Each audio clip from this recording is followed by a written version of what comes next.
ವೀಕ್ಷಕರೇ ನಮಸ್ಕಾರ ಸ್ನೇಹಿತರೆ. ಕಾಂತಾರ ಸಿನಿಮಾ ಸದ್ಯಕ್ಕೆ ಒಂದು ಸಿನಿಮಾವಾಗಿ ಉಳಿದಿಲ್ಲ. ಅದೊಂದು ಎಮೋಷನ್ ಆಗಿ ಜನರ ಭಾವನೆಗಳ ಜೊತೆ ಬೆರೆತು ಹೋಗಿದೆ.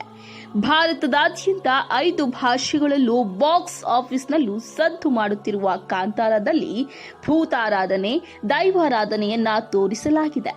ಇದೀಗ ಕಾಂತಾರ ಸಿನಿಮಾದ ಪರಿಣಾಮವಾಗಿ ಭೂತಾರಾಧನೆ ಮಾಡುವ ಹಿರಿಯ ದೈವ ನರ್ತಕರಿಗೆ ಸರ್ಕಾರದಿಂದ ಮಾಸಾಶನ ಘೋಷಣೆ ಮಾಡಲಾಗಿದೆ. ದೈವ ನರ್ತನೆ ಮಾಡುವ 60 ವರ್ಷ ತುಂಬಿ ದೈವ ನರ್ತಕರಿಗೆ ಪ್ರತಿ ತಿಂಗಳು 2,000 ರೂಗಳು ಮಾಸಾಶನ ನೀಡುವ ನಿರ್ಧಾರ ಮಾಡಿದೆ.